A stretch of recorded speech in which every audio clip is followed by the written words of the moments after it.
Oke, siap. Oke, Apa? Anies, Teman-teman? soal hari ini Pak, tadi deklarasi dukungan gimana? Ya, saya sampaikan terima kasih pada teman-teman warga masyarakat yang menyampaikan aspirasi berbentuk kepercayaan. Kita jalani prosesnya dengan baik dan semoga harapannya bisa membuat Jakarta bisa lebih baik lagi.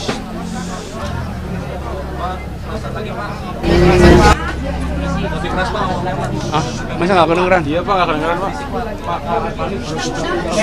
Tutup dulu aja, tutup dulu dalam. Oke, ini tutup dulu ya. Oke, Anies boleh sekali lagi Pak. yuk, oke itu dulu yuk, acara dulu yuk.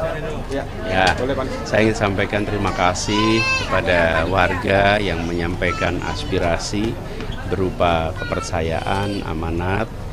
Kami sampaikan sekali lagi apresiasi dan kita ikuti prosesnya sehingga berjalan sampai tuntas dengan baik.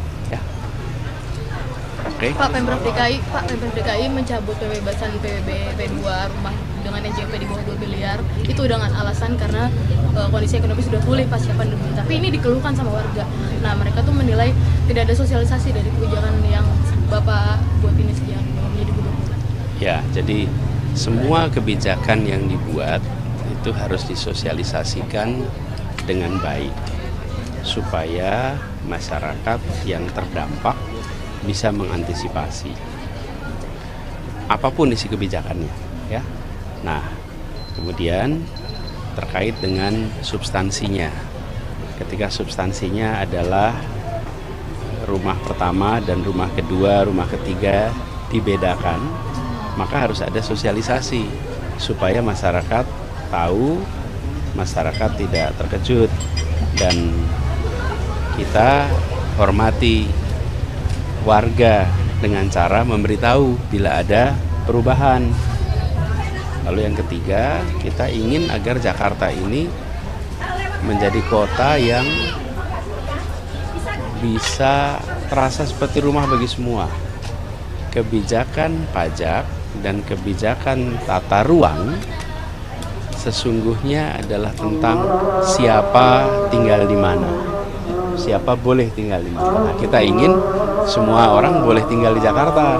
Jangan sampai kebijakan pajak dan kebijakan tata ruang membuat sebagian kita pelan-pelan tergeser dari dalam kota, akhirnya harus pindah keluar kota karena kebijakan pajak dan tata ruang. Nah, prinsip itu yang dulu kami pegang terus.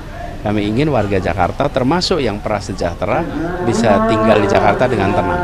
Oke Pak Anies, kemarin PKS sudah sebut kalau Pak Anies itu nggak perlu lagi uji kelayakan. Tapi di satu sisi PKB minta termasuk Pak Anies sekalipun perlu ikut uji kelayakan untuk menjadi calon gubernur. Kalau tanggapan Pak Anies sendiri, siap ikut uji kelayakan? Kami menghormati apa yang disampaikan kemarin oleh PKS. Kami menghormati semuanya dan kita mengalir saja sambil jalan, ya. Pak, dengar-dengar PKS ini ditawari kursi cawagup dari koalisinya Pak Prabowo, koalisi Indonesia Maju. Tanggapannya gimana Pak? Saya rasa kita lebih penting membicarakan tentang kondisi warga Jakarta sekarang, ya, dan problem-problem yang harus diselesaikan. Karena itulah sejatinya mengapa ada pilkada. Pilkada ini bukan semata-mata tentang siapa menjadi calon, siapa menjadi wakil, partai apa mencalonkan apa, tapi tentang kebijakan apa yang akan dibawa, kebijakan apa yang akan dilaksanakan. Karena itu yang nanti akan dirasakan oleh masyarakat di Jakarta. Ya. Kalau Anies bilang kalau penanggulangan banjir 5 tahun lalu tidak dikerjakan dan itu sekarang mengakibatkan banjir terjadi sekarang. Ya, teman-teman media lah yang menanggapi itu dengan lakukan investigasi. Pak, soal Pergub nomor 14 tahun 2019 tentang penugasan Jakpro untuk membangun JIS dan Kampung Bayam di Tata Ruangnya.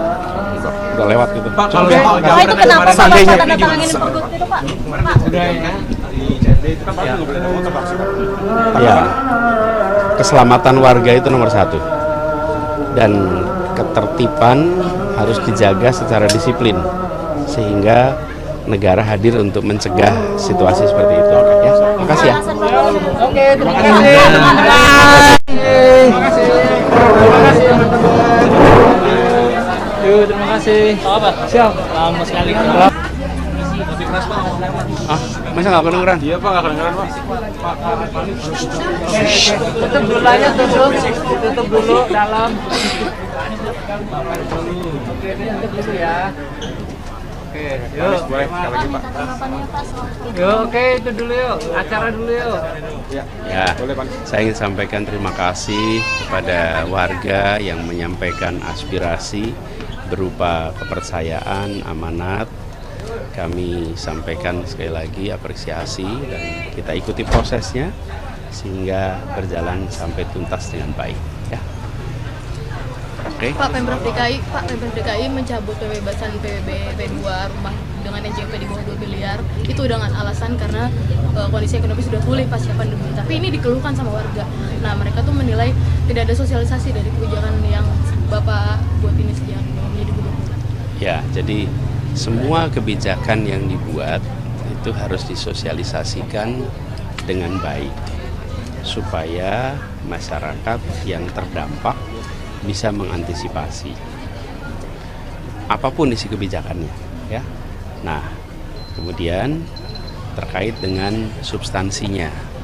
Ketika substansinya adalah rumah pertama dan rumah kedua, rumah ketiga dibedakan, maka harus ada sosialisasi supaya masyarakat tahu, masyarakat tidak terkejut, dan kita hormati warga dengan cara memberitahu bila ada perubahan.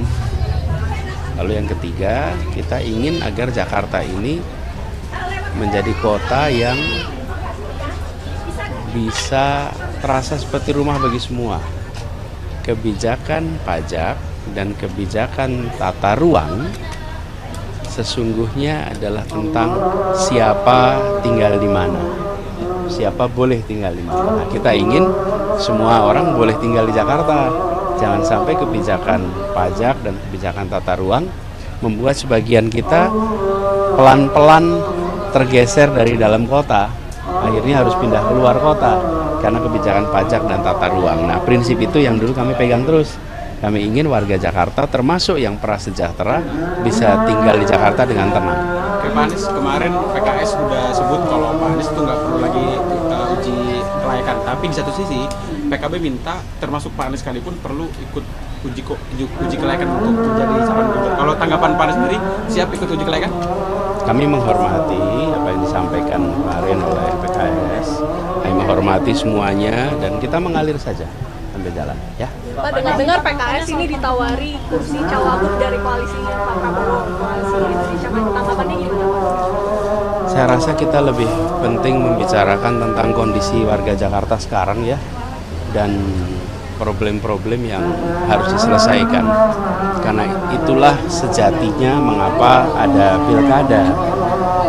Pilkada ini bukan semata-mata tentang siapa menjadi calon, siapa menjadi wakil, partai apa mencalonkan apa, tapi tentang kebijakan apa yang akan dibawa, kebijakan apa yang akan dilaksanakan.